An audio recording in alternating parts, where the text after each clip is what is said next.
على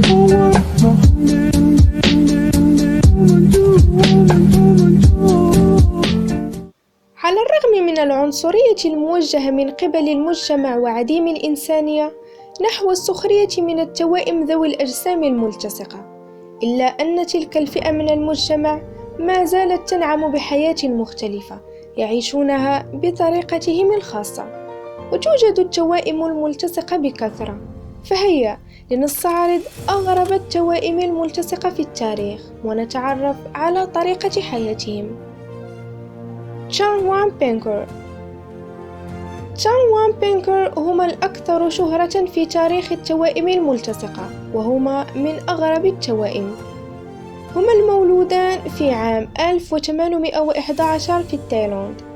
يتشارك التوأمان بينكر في القص والغضروف والكبد. في سنهما 17 غادر التوأمان بلدتهما وبدأت جولتهما في العالم. وفي ولاية كارولينا الشمالية في أمريكا اشتريا قطعة أرض قطنا فيها لفترة من الزمن، وأصبحا مواطنين أمريكيين بصفة رسمية. في عام 1843 تزوج هذان التوأمان 2 من الشقيقات، وفي ذلك الوقت كان حفل زفافهم بمثابة ضجة زلزالية في جميع أنحاء الولايات المتحدة. فبدأ الناس يتذمرون من هذا الزواج ويسخرون من حياتهم الجنسية. بعد فترة من الزمن انفصل التوأمان، وبالتالي انفصل زوجاتهما وعاشوا في منازل منفصلة. وفي عام 1844 ولد أول أطفالهم، حتى امتد عدد الأطفال من التوأمين والزوجتين إلى 21 طفلا. تاتيانا وكريستا هوغان. عرضت صحيفة ديلي ميل حالة غريبة من نوعها لتوأمتين ملتصقتين، وهما تاتيانا وكريستا هوغان، ويعتبر التوأمان الوحيدان في العالم الملتصق من منطقة الدماغ، ولهما عقل واحد مشترك بينهما ولا يمكن الفصل بينهما على الإطلاق. والتوأمان لديهما مركز إحساس واحد، فمن خلال ملاحظتهما اكتشف الخبراء أن إحداهما يمكنها أن تتذوق ما تأكله الأخرى، وأنه عندما تم إبعاد إحداهما عن التلفاز كانت تضحك على ما تشاهده الأخرى. وتقول أسرتهما إن التوأمتين لديهما قدرات خاصة بفضل الاتصالات العصبية وتمكنهما من رؤية أي شيء من خلال عيون بعضهما بقدرة يعجز الأطباء عن تفسيرها. وبالرغم من هذه المحنة إلا أن الفتاتين تغمرهما السعادة بالاشتراك معا. وقالت الأم عن فصلهما: مستحيل فصل التوأم، لأن هذا الاتصال أعطاهما صلاحيات مشتركة في الخلايا العصبية، مما جعلهما فريدين من نوعهما. ميلي وكريستين ماكوي. ميلي وكريستين هما أكثر توأم ملتصق سيامي تأثيرا في الحياة الاجتماعية من بين التوائم الملتصقة جميعها. كانت ميلي وكريستين ماكوي توأمين ملتصقتين، ولدتا في عام 1851 في كارولينا الشمالية أثناء العبودية. تم بيع هذا التوأمين لمدير السيرك جوزيف سميث بعد أن أدرك سميث وزوجته القيمة التجارية لهاتين الأختين. قرر تعليمهما بطريقة منهجية. بفضل هذه الجهود الاستثنائية بعد فترة استطاعت أخوات ماكوي التحدث ب5 لغات ومعرفة كيفية الرقص والغناء ولعب الآلات الموسيقية.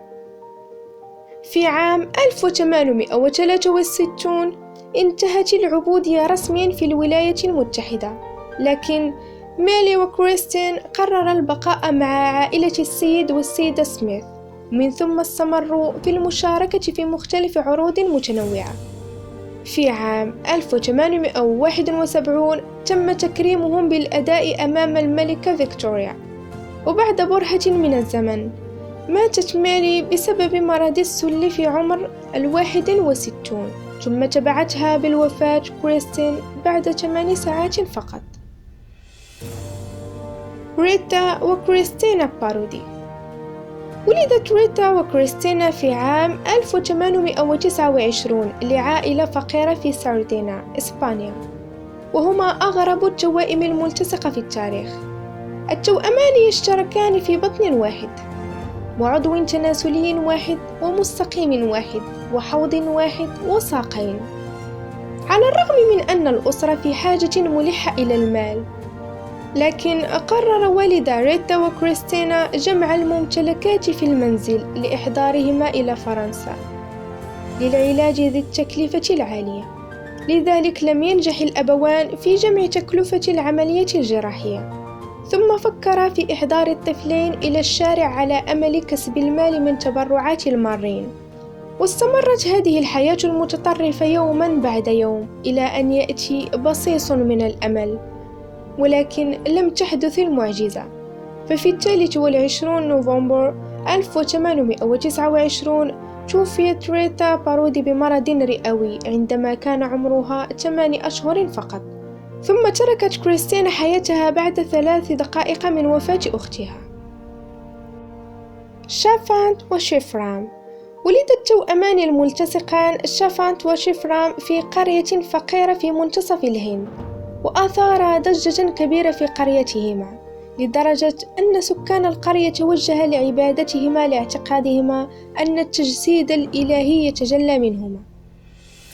استطاع التوأمان أن يعيشا في جسد واحد في وئام تام، واشترك الأخوان البالغان من العمر 12 عاما في الساقين والذراعين والمعدة، ولم تشكل لهما عقبة في حياتهما تمنعهما من العيش واكتمال مسار حياتهما بشكل طبيعي، بل اتخذا من تواجدهما في جسد واحد وسيلة للتعاون في كل شيء، وتعلما بنفسهما كيفية غسل ملابسهما والاستحمام وتناول الطعام والجري واستخدام السلم بمرونة وقوة.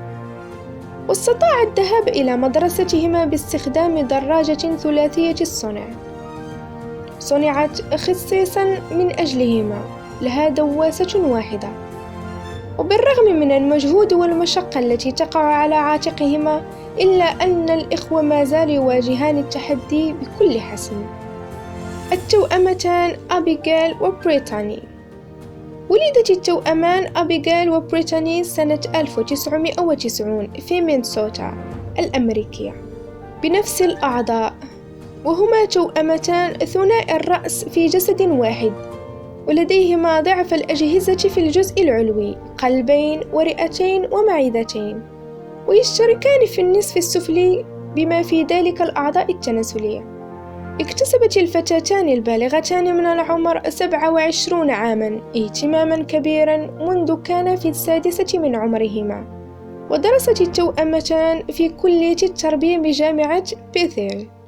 وتعتبر حالة التوأم الملتصق حالة نادرة تحدث مرة واحدة في كل 189 ألف حالة ولادة، ولكنهما استطاعا أن يحييا حياة طبيعية مفعمة بالبهجة والنشاط، وحصلتا على وظيفة، وتمكنتا من ممارسة الرياضة وتعلم القيادة عن طريق قيام أبيغيل بالسيطرة على الجانب الأيمن من عجلة القيادة وبريتاني من اليسار، وهما يعملان بشكل طبيعي متزامن مع بعضهم البعض.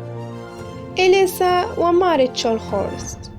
تعتبر إليسا وماري تشولهورست اللتان تعرفان أيضا باسم خادمات بيدندن من بين أول التوائم الملتصقة في العالم، ومن أغرب التوائم الملتصقة في التاريخ. ولدت إليسا وماري تشولهورست في عائلة ثرية في منطقة بيدندن مقاطعة كنت إنجلترا. هذه التوائم حالة نادرة في التاريخ، لأن الجسمين مرتبطان بالوركين والكتفين، وهما جزءان لا علاقة لهما بأجهزة الجسم الرئيسية، وهما توأم ملتصق. من المعتقد أن إليسا وماري تشولهورست كانتا في الأصل موصولة فقط بالوركين، ولكن في وقت لاحق بسبب عادتهما في المشي تم دمج أكتافهما أيضا. توفيت ماري من المرض، ثم نصح الأطباء إليزا بترك أختها لمواصلة الحياة، ومع ذلك إليزا لم توافق لأنها أرادت اللحاق بلصيقتها إلى العالم الآخر. لذلك توفيت أيضا بعد 6 ساعات من موت شقيقتها. السلام عليكم. لا تنسوا الإعجاب بالفيديو والاشتراك في القناة تشجيعا لنا لنستمر بنشر المزيد إن شاء الله.